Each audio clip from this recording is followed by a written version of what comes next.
Ушуну КамАЗ деп элесе дагы жаракка кетпейт. Кирпичтен 3 эсе жылуу болот да. Кирпичке утепление керек, а буга утепление керек эмес. Пасадубалда неме жылуулук жок да. Жылуулук жок. Бар өзүгө жараша. Ол топурактын эсебинен жылуулугу. Кирпич оордаган ташыганда жол кирасы кымбат болот. Бул жеңил дагы жол кирасы арзан түшөт. 1.400.000 тегерек эле болду да. Растворду коюп, кырыжа койсо дагы, беринде койсо дагы баары жабылат да аралыгычы. Бул невозможно чыгарыш. Ошо пеноблоктор коюп көрөсүң. Прям Майдеркенде 20 кап менен кыштан чыгат. Ооба. Отопление жок. Үй утепление болгон эмес. Бир печке менен ошол семья чыгат кыштан. Отопление, утепление керек эмес үйдү көргөнсүздарбы? Бул эч кандай реклама дагы эмес, хайп дагы эмес, бул 100% чындык. Сиздердин назарыңыздарда мына ушундай сынч блоктон курулуп жаткан 100% таза эко үйгө бурабыз. Биз азыр Баткен областы Боз Адыр айылындабыз. Сынч хаус фирмасы үй дагы салышат. 5 жылдан бери ушундай мына сынч блокторду чыгарып келет. Сиздерге толук маалымат алып берем. Анда эмесе ушул сынч хаустун жетекчиси Табалов Нурсултанга сөздү берсек. Өзүнөн интервью алып берейин деп жатсам, Суу Башы айыл аймагынын өкмөтү да бул материалды көргөнү келип калды. 5 жылдан бери өндүрөбүз, быйыл 6-жыл. Где-то 300 үй бүттү. 300 үйгө сатылды. Анан бунун преимущество жакшы жактары жылуулукту жакшы кармайт. Отопление, утепление кереги жок. Катырчу шаймандардын баарын жакшы кармайт. Мыйык, саморез кеңири. Анан дубалды көтөргөндө дагы тез болот.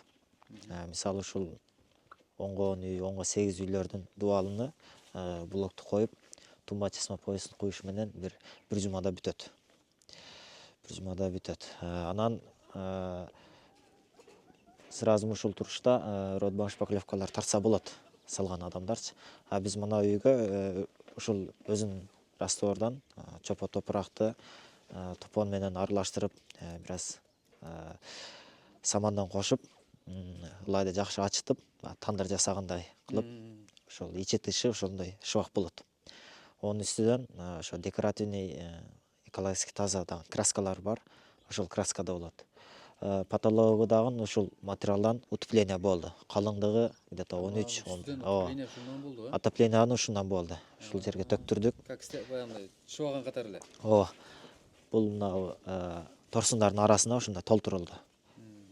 Жеңил түшөт, жылуу болот. Анын экологически таза дагы. Ушул шыбак дагы ушул өзүнүн материалдан болот. Мына эртең стяжкадан баштайбыз. Стяжка дагы ушул топондон болот. Мындайча айтканда, зак өтпөйт да. Полностью ушул топон, чопо топурак, цемент, анан атайын суюк айнек бар, килей Бишкектен даярдалып келет. Ошолор кошулуп жасалат. Чопо топурак дегени бул ошондой сары топурак да? Жок, кызыл. Кызыл топурак барбы? Ошо чопо деген чопо. Ошо топурак именно ошону өзү болобу? Ооба, май жок. Энди мындай суроо да. Азыр мына действительно жакшы бекем экен, бирок паксадан обычный биздин паксадан айырмасы кандай? Эң негизги айырмасы бул жылуу болот да, утепление керек эмес. Отопление дагы кылбай койсо болот. Үйгөчү. Үй жазында салкын. Испытать эткен бир анда үйдү куруп, бир сезон, суук сезондо ичиде жашаган практика болгонбу же жөн эле мындай азыр айтылып аткан сөз? бул жолдо эмес. Быйыл 6-жыл башташ иштешибиз. 300га жакын үй бүттү. Пайдаланууда бар. Бул жагы Ысык көлгө чейин, бул жагы Алай, бул жагы Лейлекке чейин алып. Мына келе жатып Айдеркенден кире келдик. Тарттык да видео. Ошол канча? 20 кап көмүр менен уже кыштан чыгып атам деди. Айдеркен суук. Жана келе атканда минус 13 градус эди. Прям Айдеркенде 20 кап менен кыштан чыгып. Ооба. Отопление жок. Үй утепление болгон эмес. Бир печке менен ошол семья чыгат кыштан. Ошол энергия эффективдүү болуп эсептелинет. Өрткө дагы коопсуз Ооба. жагы бар. Бул азыр топон дегенде курушуна калды, бул 60% да. Анан калганы ошол чопо топурагы бар, цементи бар, ошо суюк айнеги бар. Ол пресстелип, вибропресс дейт. Сантиметр кубу 70 килограммга туура келет. Басымдуулук менен пресстелип чыгат. Бул азыр 70 паскаль деп айтылат. Испытаниядан өткөргөнбүз. Ушуну КамАЗ деп элесе дагы жаракка кетпейт. Мындайча айтканда. Кирпичке салыштырганда, если кирпичтин 10 местасын ээлейт да, Мынанын веси 25 килограмм, онта кирпич 4 килограммдан болгондо 40 килограмм болуп калат. Эки эсе жеңил. Өзүнүн жеңилдиги, пышыктыгы кирпичке караганда 1,5 эсе жакшы болот. Анан мына фундамент мисалы мына 1150 штуктай кетти. 8ге 10 ушундай размерде. Крышасы кошулуп 25 тонна тегереги жүк түштү да фундаменткечи. Кирпич болгондо уже где-то 70-80 тонна осадка берип, жанагындай үй дубалдары жарылбайт. Отуруу башталат. Ооба. Ушундай болбойт. Ушул азыр мына кладка кылганда ушул өзүн раствордон жасап коюп атабыз. Бунун жакшы жери ным тартпайт, зак өтпөйтчү. Сууду түртөт. Водоотталкычы жанагы суюк айнек дедик го. Ошол кошулган үчүн ошол себептен.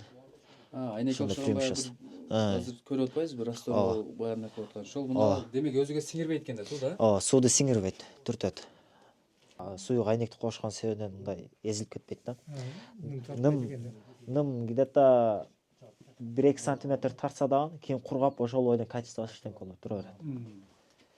Кайра суу тийсе, катыйт баягы стяжка бетонго чачат го. 5 тумба, 5 чеснок пояс 4-5 балл. Тумба чеснок пояс уже 8-9 баллга чейин. Азыр мына 8-9 эсептелген. Азыр мынабы почти 10го эсептелинди да.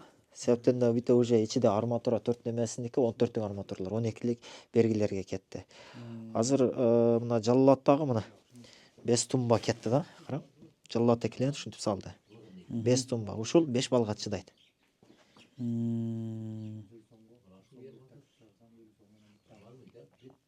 Жаллаттагы клиенттердики.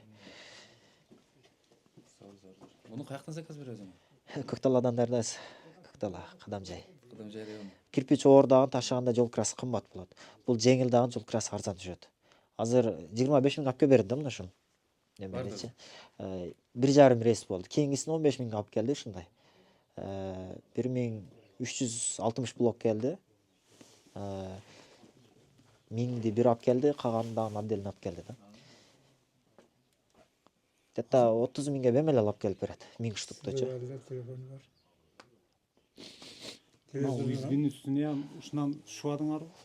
Мынандай 13 сантиметр. Калың кылып туруп. Айта стол бар, если чазар көрсөзөр на сүрөттө бар көрсөтөйүн да.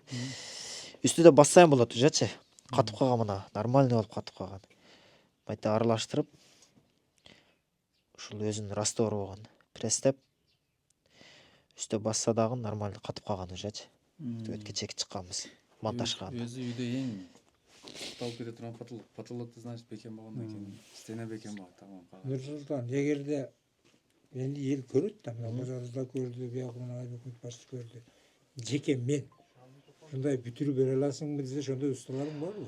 Ооба, мисалы мына ушул бүтүрүп атканда эле уже заказдарды алабыз да. Ушул үй канчага туруп калат? Азыр мына ушул этаптагысы мына ушул этаптагысы где-то 1 миллион 400 тегерек эле болду да. Анан Башкаларга калса. дагы барбы? Дагы уже отделкасы калды да. Ушул 2 турушу. миллионго барабы? Если баягы немелер менен эсептесе, 2,5 миллион менен уже ички баягы оформлениялар менен дагы бүтөт да. Күлүч чыга турган свет. Кучат да кылсаң күйө турган болуп 2,5 миллионго бүтөт да. Мына технический шов дейт. Биз чыгарганда эките выемкасы бар да. Мына жерге сөз раствор кылат. Бул бири-бириге связкага кармайт. Бичек калып кетсе дагы мына основной мына жерде раствор бар да. Азыр монетин дагы көрсөтөйүн жакшы, мынакей. Мындай немеси бар. Растворду коюп, кырыжа койсо дагы, беринде койсо дагы баары жабылат да аралыгычы.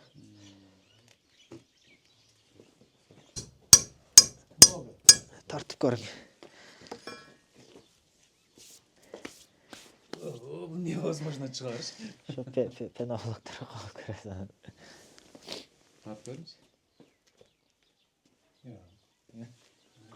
Чыкпайт да? Кургай элек дагы кичине. Мына ошол жылуулукча коэффициент теплопроводность 0,8. Базалиттикини билесиздер 0,6. Анан пеноплексти 0,4. Кирпичтики 1,4. Мындайча айтканда кирпичтен 3 эсе жылуу болот да. кирпичке утепление керек, а буга утепление керек эмес. Бирден өткөндө уже утепление керек да. Муну значит өзүн уруп бүтүрүп, сен айткандай өзүнүн раствору менен сыртын ташып алып койсоң маселе жок экен да. Ооба. Аксага караганда качествосудан дагы, суукту ыстыкты өткөрүүдөн дагы алда канча эле бияк качественный экен да, значит. Мисалы немеде Паксадубалда неме жылуулук жок да. Жылуулук жок. Бар өзүгө жараша. Ол топурактын эсебинен жылуулугу бар. А бутте плюс мына топондун мындай жыгач материал катары жылуулугу бар да. Мындайча айтканда жазда салкын болот. Мына үйдүн ичи вообще дем болбойт да. Салкын, ыстыкта үйгө качасыз да. Биринчи саган силер, мындан башка жок. Жок.